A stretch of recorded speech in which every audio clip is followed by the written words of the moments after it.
Segunda parte da nossa aula, repita comigo, método de estudo bíblico indutivo. Esse método possui 5 passos. Repitam os passos: oração, observação, interpretação, avaliação, aplicação. Ok? Nós estamos no terceiro passo, que é a, interpretação. O nome técnico para interpretação é, repita, hermenêutica. Vem do verbo grego hermeneu, que é o verbo interpretar. Então, interpretação é hermenêutica e o intérprete é hermeneuta, aquele que interpreta a Bíblia.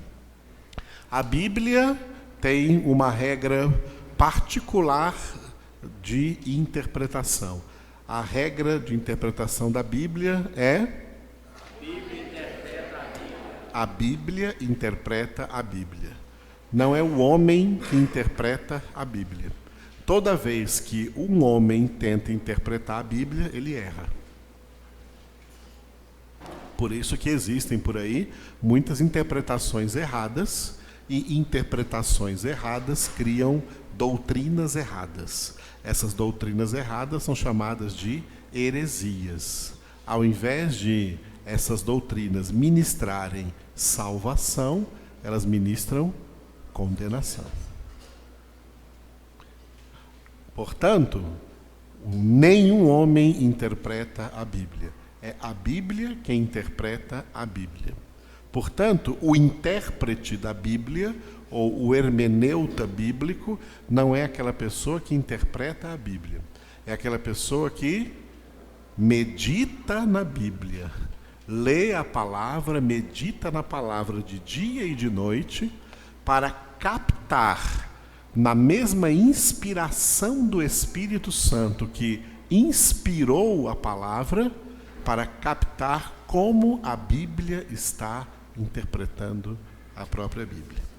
Essa interpretação, então, será infalível, será inerrante. Ninguém erra quando capta como a Bíblia interpreta a Bíblia. Não existe erro nessa interpretação, porque a Bíblia não erra. A Bíblia é inerrante, a Bíblia é infalível, e a inspiração e condução do Espírito Santo para a gente compreender a palavra de Deus, a ação do Espírito de Deus também é infalível. Ok? Nós já vimos também que, como a Bíblia interpreta a Bíblia, vimos que o Antigo Testamento está na Bíblia para ser interpretado à luz do Novo Testamento. Como a Bíblia interpreta a Bíblia, o Novo Testamento é que interpreta o Antigo Testamento. Já terminamos essa aula e começamos na semana passada uma nova parte aqui da nossa aula, né? A diferença que existe entre os 2 primeiros capítulos da Bíblia, Gênesis 1 e 2, para o Gênesis 3 até o Apocalipse 22. Do Gênesis 3 até o Apocalipse 22. Qual é a diferença que entrou aí? O evento do pecado. Como a humanidade, como o homem criado à imagem e semelhança de Deus, foi contaminado pelo pecado. Gênesis 1 e 2, não havia pecado. Gênesis 1 e 2, à medida que Deus ia criando, ele dizia, e Deus viu que era bom, Deus viu que era bom, e Deus viu que era bom. E no final, quando acabou a criação, e Deus viu que tudo era muito bom. Okay? Então, nós vamos começar fazendo hoje uma análise aí, de Gênesis 1 e 2, tá? Para entendermos muito bem aquelas coisas basilares que nós temos ali no Gênesis 1 e 2, porque Gênesis 1 e 2 vai trazer para nós luz para compreendermos muita coisa do que vem depois Gênesis 3 até Apocalipse 22. Então, vamos pegar hoje o primeiro versículo da Bíblia Sagrada.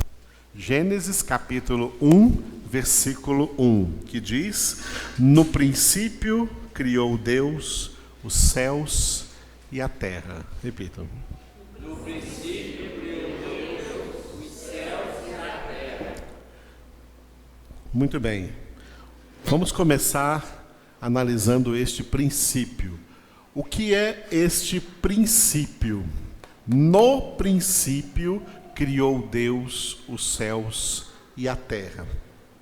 No princípio. Princípio é o ponto na eternidade onde Deus iniciou um período chamado tempo. Você copiou isso aqui no seu caderno? Então leia. No princípio é o ponto na eternidade onde Deus iniciou um período chamado tempo. Esse ponto é esse ponto aqui, ó. Esse pontinho vermelho aqui. Esse é o princípio. Princípio é o ponto na eternidade onde Deus iniciou um período chamado tempo. Se esse período teve um princípio, então também terá um fim. O que é então o fim? Fim é o ponto na eternidade onde Deus consumará o período chamado tempo. Repita. Fim é o ponto na eternidade onde Deus consumará o período chamado tempo. Esse ponto está aqui, ó. Esse pontinho vermelho aqui é o fim. Fim é o ponto na eternidade onde Deus consumará o período chamado tempo. Eu coloquei o verbo consumar ali de propósito, porque é o mesmo verbo que Jesus usou, abra na sua Bíblia aí, na última frase de Mateus. Mateus 28, 20. Mateus 28, 20, só a última frase. Mateus, Evangelho segundo Mateus, primeiro livro do Novo Testamento, Mateus capítulo 28, não o versículo todo, só a última frase do versículo. E eis que estou convosco todos os dias, até a consumação do século. Repitam. E eis que estou convosco todos os dias, até a consumação do século. Isso. Vocês, acho que todos vocês, têm a Bíblia que a gente usa aqui na igreja, que é revista e atualizada, não é isso?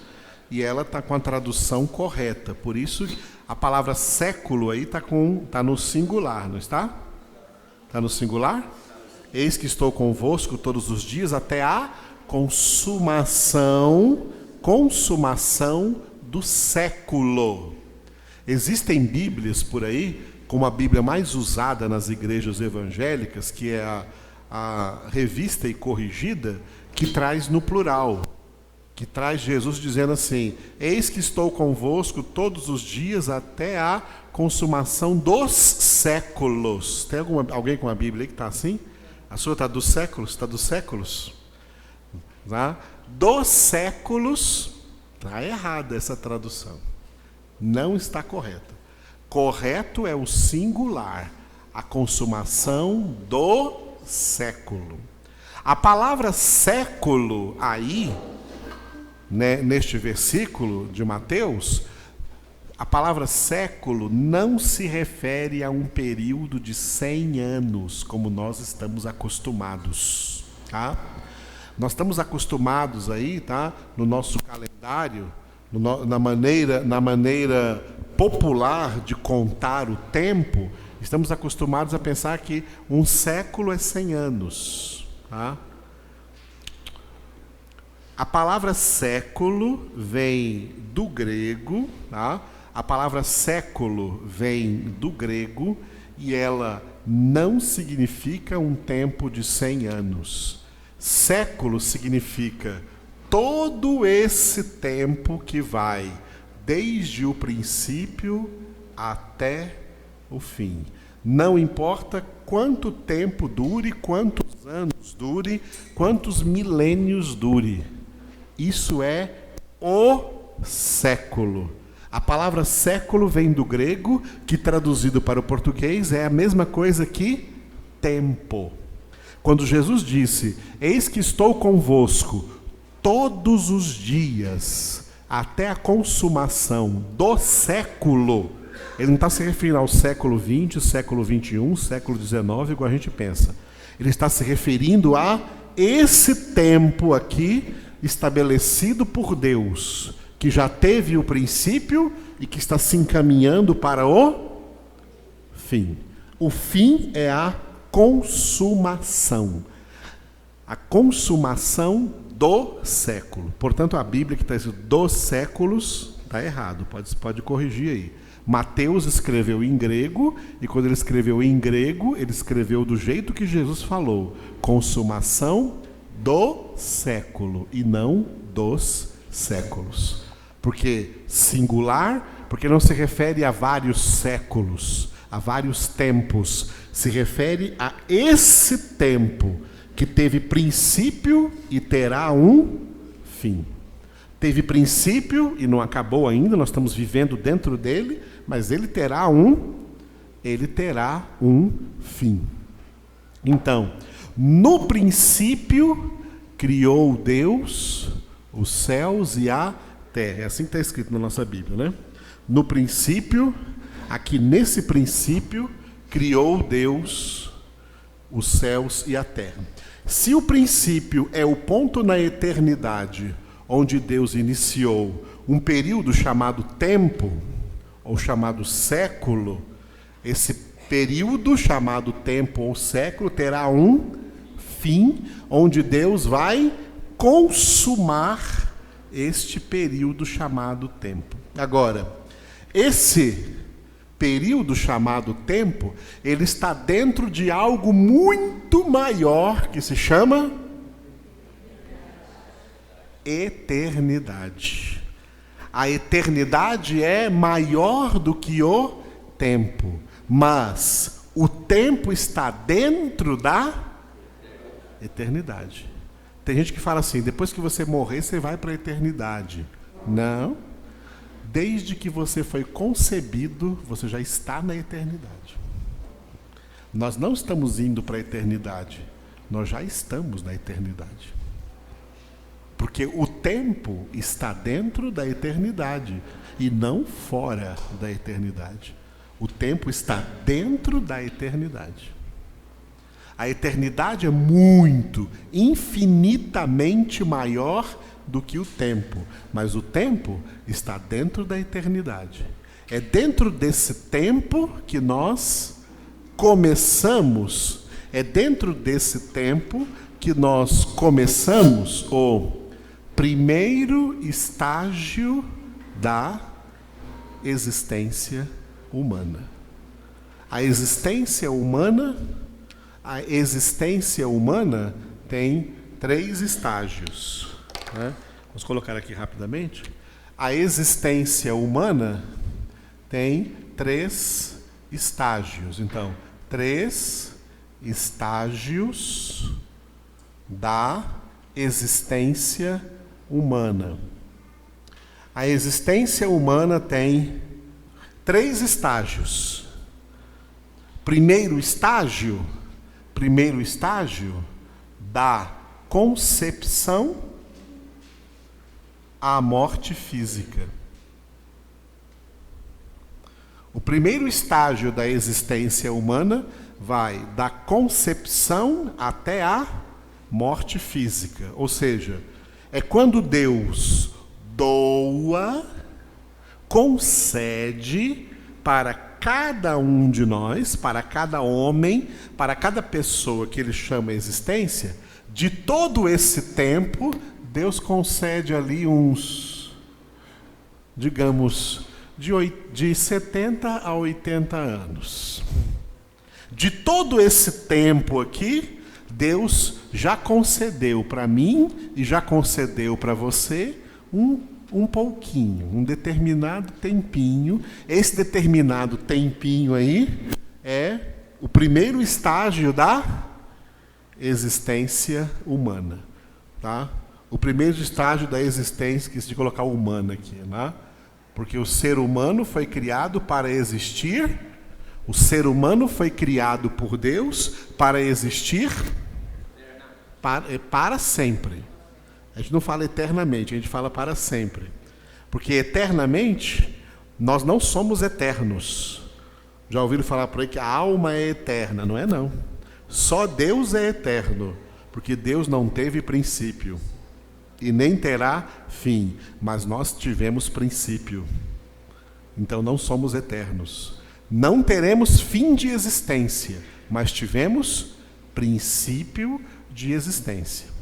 O princípio da nossa existência foi aqui, na nossa concepção. Ali nós fomos chamados à existência e o primeiro estágio vai até a morte física, tá? O segundo estágio é a separação temporária entre corpo e alma. Corpo e alma. Segundo estágio da existência humana, para a maioria das pessoas, vai ser maior do que o primeiro estágio. O primeiro estágio da existência humana vai da concepção até a morte. Nós todos aqui estamos nesse estágio, ok? A partir da morte física, vem o segundo estágio. O segundo estágio é a separação temporária entre corpo e alma, que vai demorar, às vezes, muito mais tempo do que foi o nosso primeiro estágio da concepção até a morte. Porque este estágio aqui de separação temporária entre o corpo e a alma vai demorar até a consumação do século. Até o fim de todo esse período aqui, chamado tempo, a nossa alma estará, pela morte física, separada do corpo. As almas dos salvos estarão vivendo este segundo estágio no paraíso.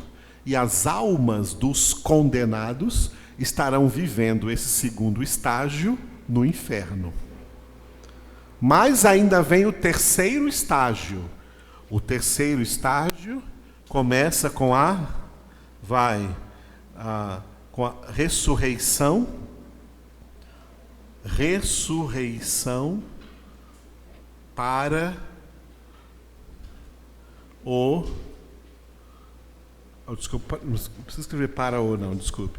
Escreva apenas ressurreição definitiva. Ressurreição definitiva. O terceiro estágio é o estágio de ressurreição definitiva. Quando os salvos, as almas dos salvos que estavam no paraíso, receberão de volta os seus corpos gloriosos para viver de corpo, alma e espírito para sempre no céu, para o resto da eternidade no céu. Enquanto os condenados, cujas almas estavam no inferno, também serão ressuscitados e ganharão novamente seus corpos. O corpo vai se unir novamente à alma e vão ser lançados de corpo e alma no seu estado definitivo de condenação no lago de fogo e de enxofre, onde o verme da natureza humana não morre e o fogo não apaga, onde haverá choro e ranger de dentes. Portanto, esse é o terceiro e definitivo estado da existência humana. Tanto no estado de condenação ou no estado de salvação. Então, todos os homens chamados à existência, tá? Chamados à existência, passam por esses 3 estágios, né? E o terceiro é definitivo. Do terceiro em diante, não haverá um 4º estágio de existência humana. Até o terceiro estágio é o estágio definitivo. Então, o primeiro e o segundo estágios são estágios passageiros. Tá? Mas o terceiro estágio é um estágio definitivo. Ok? Esse tempo aqui, que vai do princípio até o fim, é o tempo em que Deus vai está usando para chamar à existência todos os homens que o próprio Deus, antes do princípio, decidiu que esses homens vão existir. Tanto aqueles que vão existir para a salvação, quanto aqueles que vão existir para a condenação. Ninguém vem ao mundo fora do propósito de Deus chamando essa pessoa à existência. Por mais misteriosa que seja a circunstância ou as circunstâncias em que alguém é concebido. Ok? Foi concebido? É porque Deus planejou, Deus chamou à existência. E uma vez concebido uma alma, uma vez concebida uma pessoa lá no ventre materno, uma vez concebida, começou para ela o primeiro estágio, vai existir o segundo e vai existir o terceiro. Ok? O primeiro estágio, então, e o segundo estágio respeitam cronologicamente todo esse tempo. Enquanto que o terceiro estágio vai depois desse tempo. Uma vez consumado o século, uma vez terminada o que Jesus chamou de a consumação do século, acabou o tempo, só vai restar a eternidade e o estado definitivo de todos os homens que foram chamados à existência. Ok? Aprenderam essa partezinha? Tá? Aprende mesmo aí, né? Se eu der uma prova de 200 perguntas sem consulta, né? Uma das perguntas vai ser: explique os 3 estágios da existência humana. Aí você vai ter que explicar. Bom, o primeiro estágio é esse, o segundo é esse,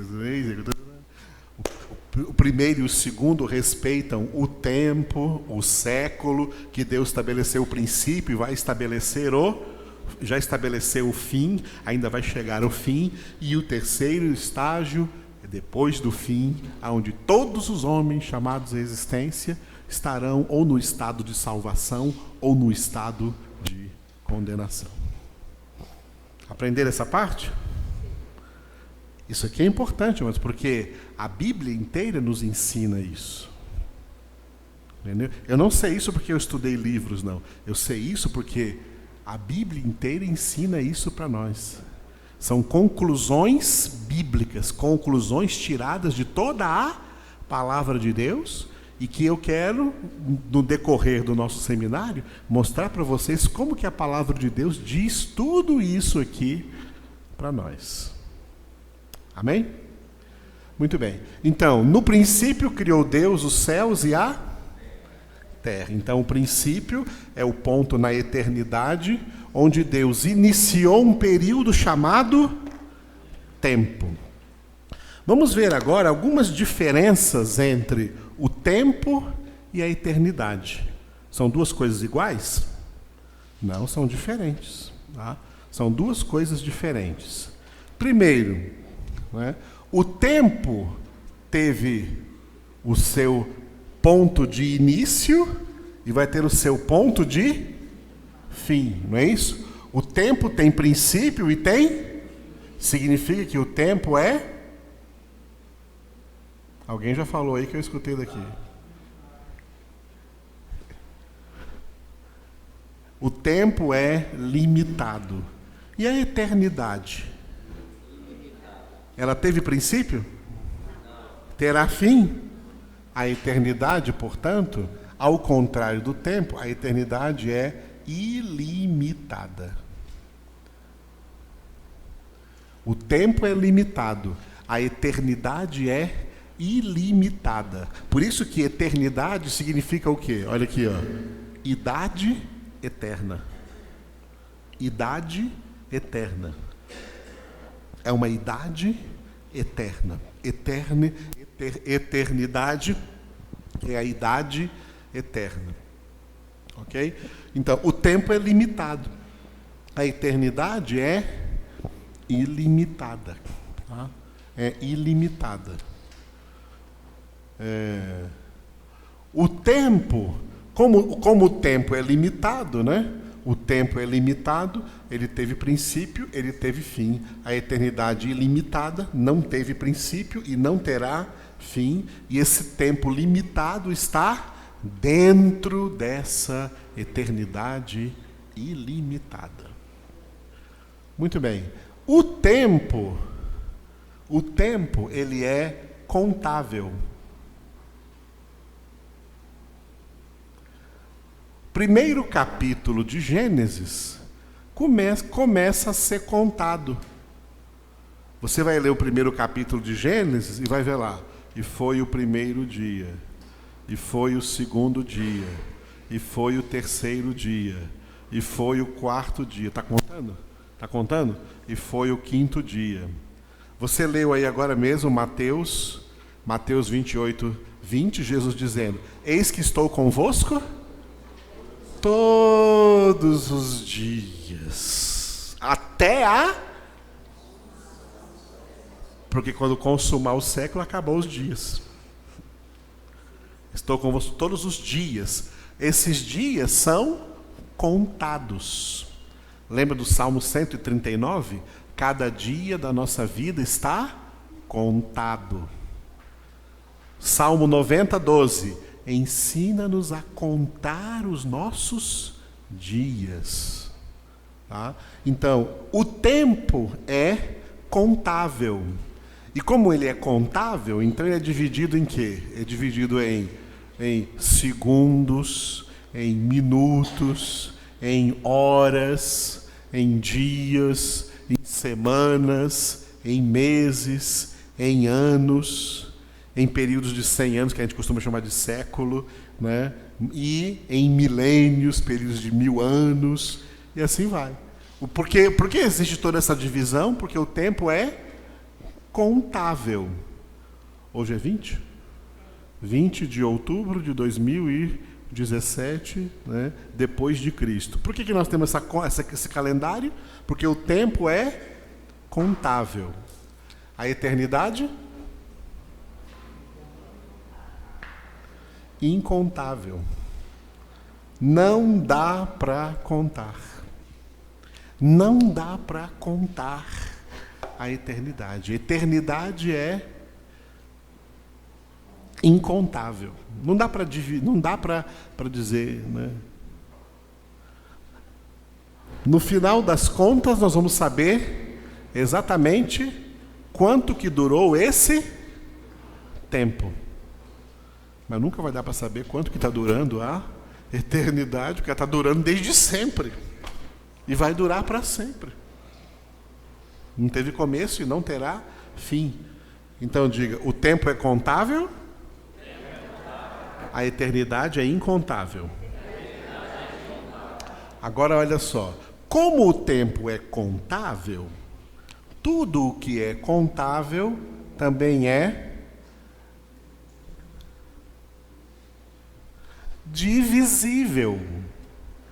O tempo, ele é divisível. Você já vai ver em Gênesis 1 que o dia, que dura 24 horas, está dividido em 12 horas para o dia, 12 horas para a noite. Dividiu? Bem no meio? 12 horas para o dia, 12 horas para a noite. O tempo, ele é divisível. Por isso, para cada ser humano que que Deus chama a existência, ele divide um pedacinho de tempo. Nenhum ser humano vai ter o tempo todo. Cada ser humano vai ter um pedacinho de tempo que Deus dá para ele. Deus divide esse tempo entre os seres humanos. O tempo não é do homem, tá? Vocês já ouviram pregadores querendo pregar por aí? Existe o tempo do homem e o tempo de Deus. O tempo do homem não existe, não. O homem nunca foi dono do tempo. O dono do tempo é Deus, o Senhor do tempo é Deus, e Deus é quem concede ao homem, né, uma pequena partícula desse tempo, e Deus vai pedir contas ao homem do que ele fez com esse tempo que Deus deu a ele. Durante o tempo de sua vida, você divide esse tempo com muitos afazeres, não divide? Por que você pode dividir o tempo com muitos afazeres? Porque o tempo é divisível, e por isso tem lá Eclesiastes, capítulo 3, dizendo: há tempo para todo propósito debaixo do sol. Aí começa lá dizendo: tempo para nascer, tempo para morrer. O que ele está falando aí quando diz que há tempo para nascer e tempo para morrer? Ele está falando do primeiro estágio da existência humana, que eu já coloquei para vocês no quadro. Tempo de nascer e tempo de... Esse primeiro estágio da vida do homem é muito importante para determinar os outros dois estágios. O segundo estágio e o terceiro estágio. Tá? É muito importante esse primeiro estágio de existência humana, porque esse estágio começa com o seu nascer englobando aí, tá? A sua concepção, sua gestação, o seu nascimento. E do seu nascimento para frente até a morte. Nasceu, vai morrer. O nascer abre um parênteses, a morte fecha um parênteses. O que você tem que fazer entre esses dois parênteses? Há tempo para todo propósito. Há tempo para todo propósito. Você tem que discernir que, de todos os propósitos, qual é o principal propósito? Qual o principal propósito? Aquele que Paulo pregou em Atenas, Atos capítulo 17, se eu não me engano, versículo 25. Deus chamou a existência o homem e colocou o homem na terra para que buscasse a Deus. Jesus explicou isso, para buscar em primeiro lugar o reino de Deus e a sua justiça.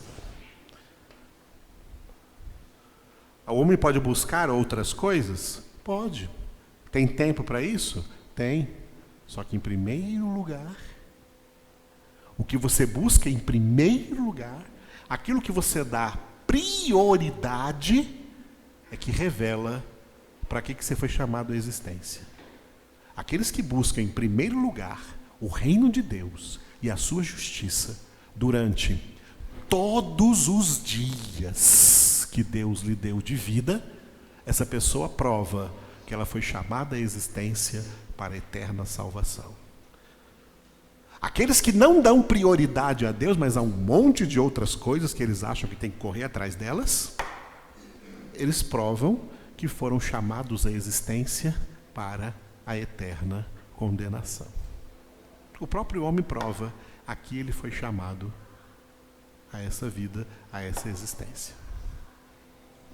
Ok? Como é que você divide o seu tempo? Porque o tempo, ele é divisível. Mas a eternidade, indivisível. Não dá para dividir a eternidade. Ela é algo infinitamente imenso, indivisível. Por isso que, um pregador uma vez, estava orando a Deus porque ele ia pregar na igreja sobre eternidade, para definir para a igreja o que era a eternidade. Aí ele estava passeando numa praia e veio um menino que estava brincando na praia e perguntou para ele assim: quanto tempo dura a eternidade? Quanto tempo dura a eternidade? Foi a pergunta do menino, né? Aí ele respondeu para o menino: olha, é o seguinte, está vendo esse mar aqui? Imagina uma andorinha. Se uma andorinha vier aqui no mar e tirar uma gota de água do mar no seu biquinho, quando essa andorinha conseguir secar todos os mares do planeta, mal começou a eternidade. Aí foi a ilustração que ele usou para a pregação dele. A eternidade é imensa, a eternidade é incalculável, né? Aqui, ó.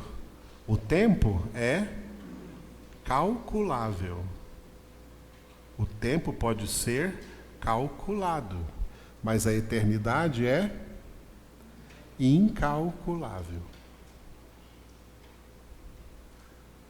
Não dá para calcular o tamanho da eternidade. Essa reflexão leva a gente a pensar o quê? Que esse primeiro estágio que nós temos de vida, de chamado, primeiro estágio de existência que nós temos, da concepção até a morte, é muito pequeno, muito efêmero, muito insignificante. E quem não tem Deus, fica por aí dizendo: eu tenho que aproveitar a vida. E aproveitar a vida, tá? É se condenar por resto da eternidade. Esse aproveitar a vida aí é se condenar por resto da eternidade. Já imaginou isso?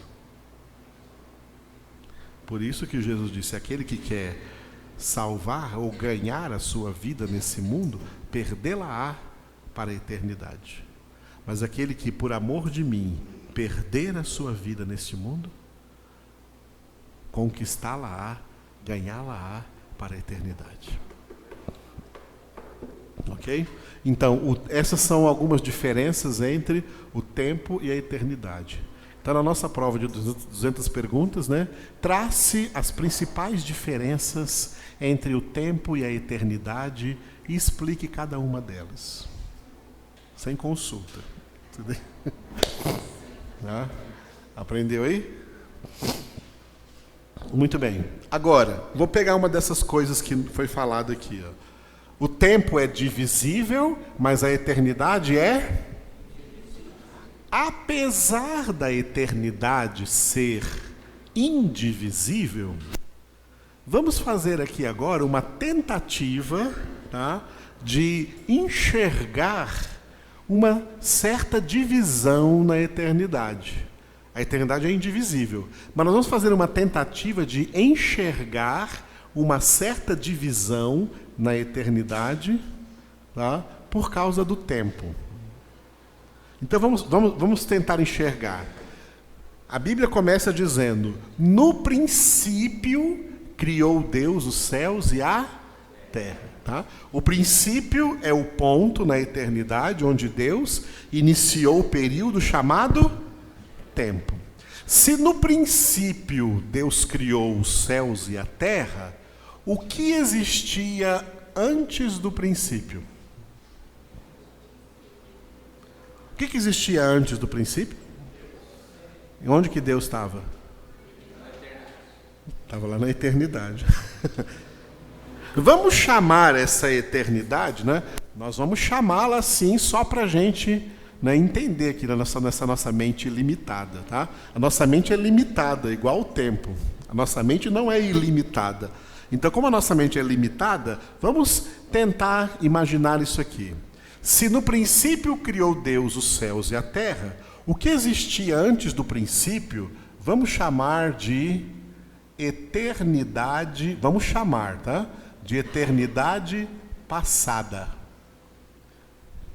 Vamos chamar toda a eternidade que sempre existiu antes do princípio de eternidade passada.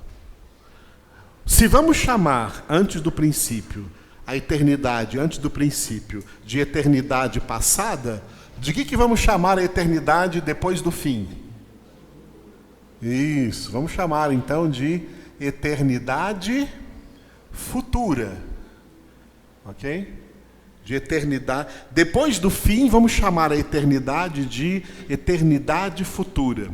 Mas o tempo aqui, que vai do princípio até o fim, ele não interrompeu a eternidade. Ele está dentro da eternidade.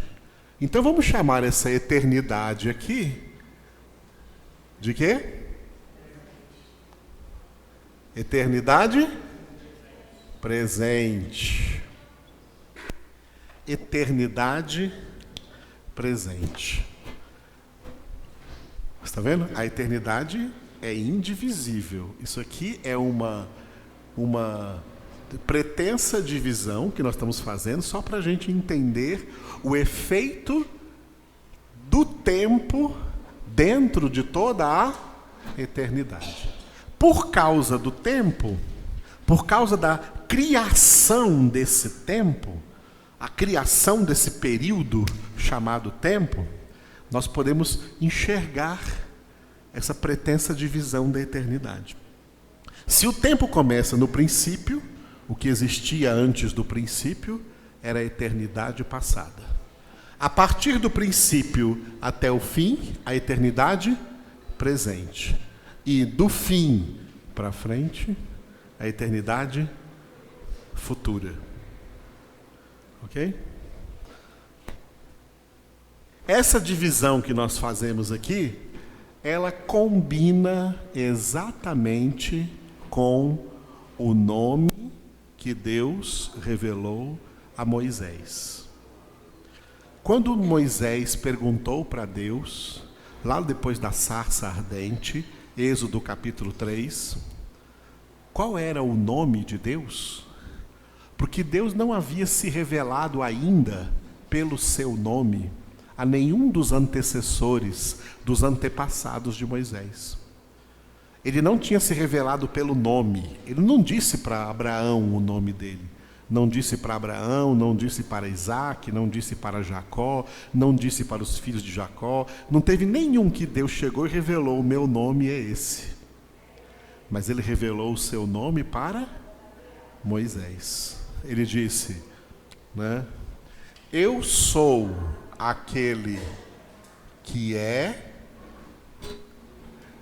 que era e que há de vir.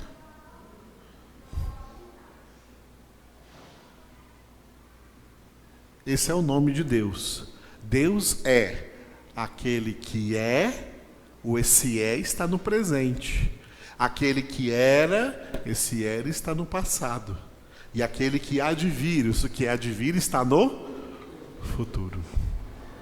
Ou seja, eu sou o Deus vivo, que vivo durante toda a eternidade. Eu estava vivo lá na eternidade passada, eu estou vivo agora aqui na eternidade presente durante todo o tempo, e eu continuarei sendo o Deus vivo em toda a eternidade futura, quando acabar o tempo. Eu sou é o nome de Deus. Digamos que eu sou é o nome abreviado de Deus. Eu sou. E o nome completo de Deus? Eu sou aquele que é, aquele que era, aquele que há de vir. Eu sou. Eu sou Deus. Por isso só o Senhor é Deus. O que é, o que era e o que há de vir. Quando Jesus disse, no texto que vocês leram aí, né? Mateus 28, 20. Eis que estou convosco todos os dias até a consumação do século. Ele disse eu estou, não foi? Ok. Em hebraico, o nome de Deus, então, é traduzido por eu sou. Eu sou aquele que é, aquele que era e o que há de vir. Só que esse verbo aqui, o verbo ser, ele é também, na língua hebraica, o verbo estar. Ele é também o verbo estar. Como nós temos em inglês, quem já estudou inglês aí, tem o verbo to be, que serve para ser e serve para estar. As duas línguas bíblicas são iguais ao inglês. Em hebraico, o verbo ser é o mesmo verbo estar. E em grego também o verbo ser, o grego do Novo Testamento, o Antigo Testamento foi escrito em hebraico. O Novo Testamento foi escrito em grego. No grego do Novo Testamento, o verbo ser em grego também é o mesmo verbo estar. Ser ou estar. Quando Jesus diz, eu estou convosco, é a mesma coisa dizer, eu sou convosco. Ou eu estou convosco. Todos os dias até a consumação do século. Por isso que, no último livro da Bíblia, quando Jesus se apresenta para o apóstolo João na ilha de Patmos, ele diz, eu sou o princípio e o fim. Eu sou o alfa e o ômega. Duas letras, a primeira e a última letra, alfa e o ômega, a primeira e a última letra do alfabeto grego. Eu sou o alfa e o ômega. Ou seja, se eu sou o alfa, Jesus está dizendo que ele é o alfa e o ômega, ele é o princípio e o fim. Significa que ele é também todas as outras letras, porque ele está também presente durante todo o tempo. Então ele é alfa, beta, gama, delta, epsilon, zeta, eta, teta, iota, kappa, lambda, mi, ni, xi, ômicron, pi, rho, sigma, tau, upsilon, phi, ri, ômega. Essas são todas as letras do alfabeto grego. Por isso ele é o alfa e o ômega, porque ele é tudo que está aqui. Tá? Tudo que está aqui. Tudo que foi chamado à existência e todos os homens quantos foram chamados à existência, em Jesus, que é verdadeiro Deus. Jesus que é verdadeiro Deus, com o Pai e com o Espírito Santo. Tudo que existe aqui, existe dentro da presença de Deus, que toma toda a eternidade. A presença de Deus toma toda a eternidade. Por isso, o nome de Deus, eu sou, tá? Significa também eu estou. O nome de Deus é eu sou, e o nome de Deus é eu estou. Eu sou aquele que é, o que era e o que há de vir. Eu sou aquele que está, aquele que estava e aquele que sempre estará presente. Fora da presença de Deus, não existe nada.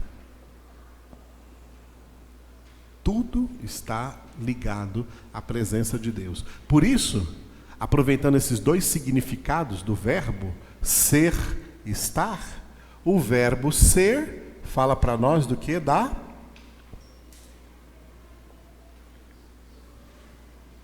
essência de Deus. Eu sou aquele que é. Eu sou aquele que é. O verbo ser fala, em primeiro lugar, da essência de Deus. Agora aqui, amados, ó. Aqui na Bíblia Sagrada, O tema mais importante da Bíblia é este: quem é Deus? O maior de todos os propósitos de Deus, ao revelar para nós a Escritura Sagrada, é para mostrar para nós quem Ele é. Então, quando você está lendo a Bíblia, quando você está meditando na Bíblia, e a Bíblia fala alguma coisa que Deus é, alguma coisa que faz parte da essência de Deus, dá uma parada e anota isso aí. Tá? Dá uma parada e anota isso aí, porque você está dentro do principal tema bíblico, a essência de Deus. Quem é Deus? E quem é Deus, tá? É mais do que o que Deus pensa, é mais do que o que Deus faz, é mais do que o que Deus quer. É quem Deus é. Quem Deus é a coisa mais importante da Bíblia. Por isso, quando Deus nos chamou para aproveitar esse primeiro estágio da nossa existência, para fazermos a coisa mais importante para a qual nós somos chamados à existência: conhecer quem Ele é. A coisa mais importante que estamos fazendo aqui na Terra não é trabalhando, não é constituindo família, não é ganhando dinheiro, não é comprando coisas, não é viajando, não é passeando, não é nos divertindo, não é comendo, nem bebendo, nem dormindo. Todas essas coisas são triviais, secundárias e, por assim dizer, até desnecessárias em muitos aspectos. Ou de uma necessidade muito basilar, muito pequena. A coisa mais importante que estamos fazendo, que temos que fazer, ao estarmos aqui nessa terra, vivos, é conhecer quem é o nosso Deus. Por isso, esse é o principal tema da Escritura, que vem implícito ou explícito no próprio nome de Deus. Eu sou. Quer me conhecer? Quer conhecer a minha essência? Eu sou o que sou. Eu sou aquele que é, aquele que era e aquele que há de vir. Eu sou o Deus vivo. E eu vou viver eternamente. E tudo que existe foi eu quem criou. E você existe porque eu te criei. Você existe porque eu te chamei à existência. Para você me conhecer. Foi por isso que eu te chamei à existência. Para você me conhecer. Quem eu sou. O outro verbo, que é o verbo estar, revela para nós. Tá? Revela para nós uma das coisas que Deus é. O verbo estar revela para nós uma das coisas que Deus é. Deus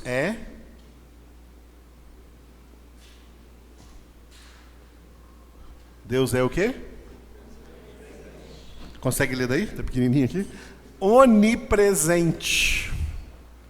Ou seja, o nome de Deus, usando o verbo no módulo estar, né, em vez de ser, eu estou, ele revela uma qualidade de Deus que é a sua onipresença. A sua onipresença, pela qual nós dizemos que Deus e só Deus, ninguém mais e nada mais, só Deus é onipresente.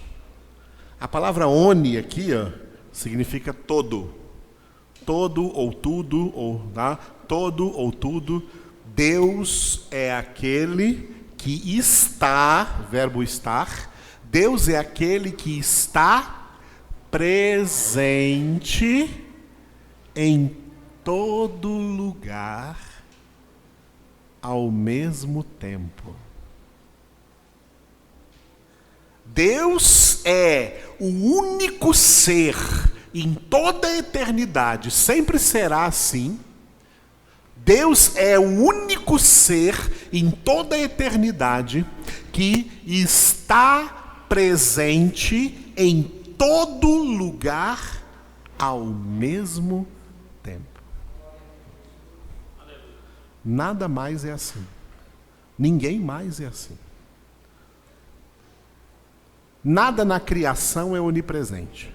Os anjos não são onipresentes, os homens não são onipresentes, os bichos não são onipresentes, os planetas não são onipresentes, as galáxias não são onipresentes, cada coisa, as almas não são onipresentes, cada coisa na criação só pode estar presente em um lugar. Se está presente em um lugar, não está presente em outro lugar. Que bom que vocês estão presentes aqui hoje. Vão ganhar até presença, porque eu tenho uma lista de chamada aqui. Viu? Quem não está presente aqui, não está presente aqui porque está presente em outro lugar. Sabe-se lá onde que é. Vão ganhar falta aqui na minha chamada. Entendeu? Na criação de Deus, as criaturas de Deus não são e nem nunca serão onipresentes. É por isso que nós não oramos para gente que morre, porque eles não, aonde quer que esteja a alma dessa pessoa, não pode ouvir nossa oração. Nossa oração não chega aos ouvidos delas. Ela não é onipresente. É por isso que nós não oramos a anjos, porque anjos também não são onipresentes. É por isso que nós só oramos a Deus, porque Deus é onipresente e onde quer que estejamos orando, Ele ouve nossas orações, porque Ele está presente. Só Deus é onipresente. Só que a onipresença de Deus tem dois aspectos, viu? A onipresença de Deus tem dois aspectos. Seria uma prova, uma pergunta da prova. Quais os dois aspectos da onipresença de Deus? Explique cada um deles. Dois aspectos, escreva aí, tá? Não estou escrevendo aqui, não, escreva aí. Põe o número 2 aí. Dois aspectos da onipresença de Deus. Dois aspectos da onipresença de Deus. O aspecto local. Esse aqui é o mais inteligível para nós, o aspecto local. Porque Deus está presente em todo lugar. Mas a onipresença de Deus não tem só o aspecto local. A onipresença de Deus, isso aqui faz uma bagunça terrível na nossa cabeça. A onipresença de Deus também tem um aspecto temporal.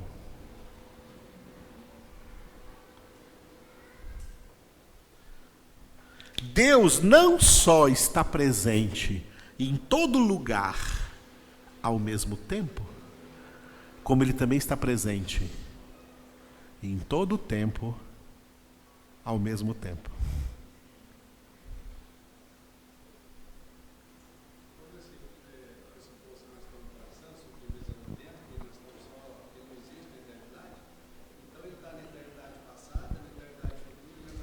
Ao mesmo tempo. Ao mesmo tempo. Porque Deus, Ele enche toda a eternidade. Então Ele não cabe lá sozinho numa eternidade passada. Vou esperar chegar a eternidade presente para eu estar na eternidade presente. Aí quando eu estiver na presente, não estou mais na passada.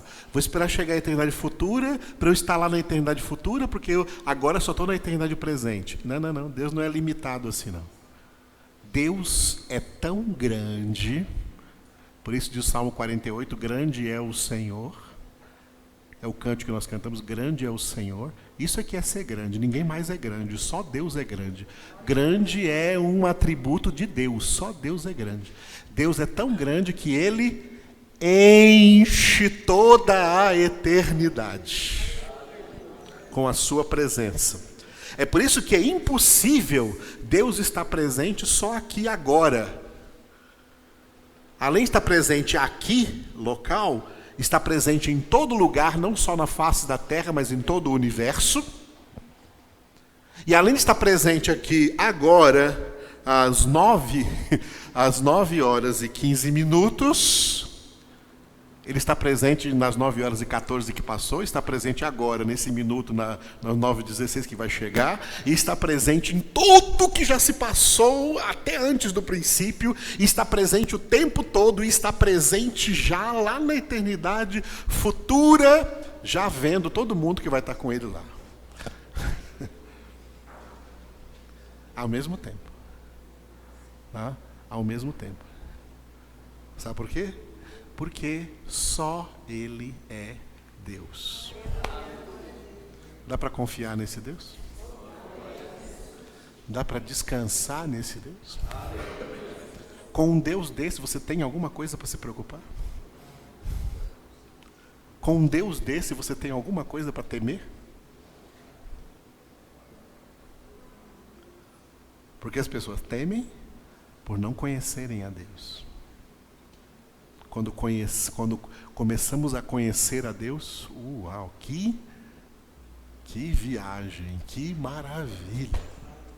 Tá? Que maravilha, não tem nada, a gente começa a ver que não tem nada melhor a fazer do que conhecer a Deus. Então, aprender aí, né? Quais são os dois aspectos da onipresença de Deus? Diga, o aspecto local e o aspecto temporal. Decora aí, né? Que na prova. O aspecto local e o aspecto temporal. Aspecto local, Deus está presente em todo lugar ao mesmo tempo. Aspecto temporal, Deus está presente em todo tempo ao mesmo tempo. Em todo local e em todo tempo. O que para as criaturas é completamente impossível, porque cada criatura de Deus só pode estar presente em um lugar e em um tempo de cada vez. Tá certo? Deus não, Deus é onipresente, porque Ele é, aquele que era e aquele que há de vir. Aquele que está, aquele que estava e aquele que sempre estará. Deus, na sua essência e na sua onipresença, Ele enche toda a eternidade. Para nós isso é incalculável. Tá? Para nós isso é incalculável. Prontos para continuar? Próximo passo? Dá tempo de a gente continuar alguma coisinha ainda hoje? Dá tempo, olha só. Então, tudo isso que eu falei até agora, nós estamos no primeiro versículo da Bíblia, tá? Não avançamos ainda para o resto da Bíblia todinha. Não. Estamos ainda no primeiro versículo, nós vamos continuar nele ainda. Então, qual que é o primeiro versículo mesmo? No princípio, criou Deus os céus e a terra. Muito bem. Se no princípio criou Deus os céus e a terra, antes do princípio, portanto, só existia Deus. Só existia Deus. Porque Deus não havia criado nada. Pega só a primeira frase do versículo. Ó. No princípio criou Deus. Só até aí, diga de novo. No princípio criou Deus. Pega só essa frase. No princípio aqui, ó. No princípio criou Deus. O que essa própria palavra está dizendo para nós? Que antes do princípio, Ele não tinha criado nada. Só Ele existia. Aliás, o verbo ser e estar em hebraico também é o verbo existir. Viu? também é o verbo existir, que em inglês também é o verbo dare to be. Coloca o there antes, aí é o existir, ou haver.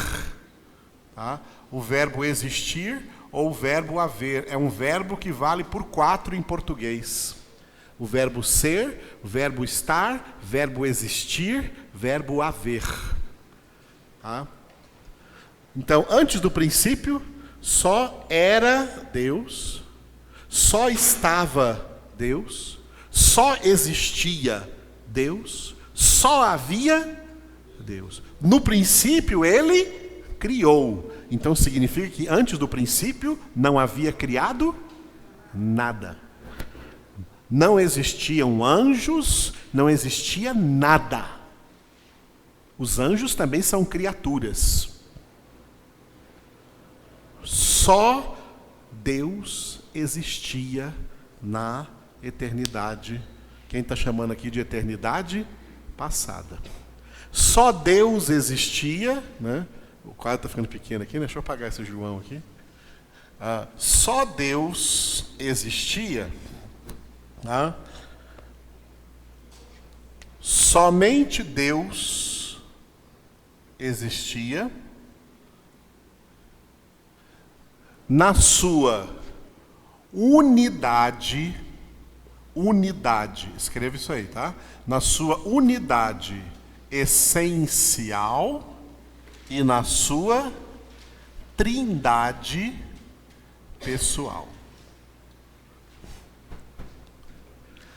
Antes do princípio, como Deus não havia ainda criado nada, porque foi no princípio que Ele criou, antes do princípio não criou nada, como não criou nada antes do princípio só existia Deus. E Deus já existia, de acordo com a revelação que nós temos dele na Escritura, na sua unidade essencial. Diga, unidade essencial. Porque, em essência, Deus é um só Deus. Tá? Um só Deus. Anote aí, por exemplo, Deuteronômio 6:4. Deuteronômio 6:4, que é um dos versículos, que é o versículo, aliás, mais citado pelos judeus em toda a história de Israel e do judaísmo, nos cultos judaicos. Deuteronômio 6:4. É daqui que vem unidade. Tá? Unidade. É por essa unidade essencial que Deus pode ser chamado de o Deus Uno. Tá? O Deus Uno. Porque só Ele é Deus, é o único Deus, não existe outro Deus e jamais existirá. Por isso, quando Deus revela os 10 mandamentos, qual é o primeiro dos 10 mandamentos? Não terás outros deuses diante de mim. Porque só o Senhor é Deus. Há um só Deus. Põe também aí 1 Timóteo, né? 1 Timóteo 2:5. 1 Timóteo 2:5, onde Paulo diz: há, usando o verbo haver, há um só Deus e um só mediador entre Deus e os homens, Cristo Jesus, homem. Então ele começa dizendo: há um só Deus. Só que Deus, esse é um dos grandes mistérios na divindade, só que Deus não é uma pessoa. Alguém pode dizer: Deus é uma pessoa tão maravilhosa. Não, Deus não é uma pessoa, porque na sua personalidade existem 3 pessoas. Ele é uno em essência, mas em personalidade ele é trino. Ele é uno em essência, mas em personalidade ele é trino, porque são três pessoas. A trindade pessoal de Deus, três pessoas. O Pai, o Filho e o Espírito Santo. O Pai, o Filho e o Espírito Santo. O Pai é uma pessoa. O Filho é outra pessoa. E o Espírito Santo é outra pessoa. O Pai não é o Filho e não é o Espírito Santo. Ele é o Pai. O Filho não é o Pai. Tem gente que ora para Jesus. Oh, Jesus, Paizinho querido. Jesus não é o Pai. Jesus não é o Pai e não é o Espírito Santo, ele é o Filho. E o Espírito Santo não é o Pai e não é o Filho, ele é o Espírito Santo. Cada pessoa é uma pessoa diferente da outra.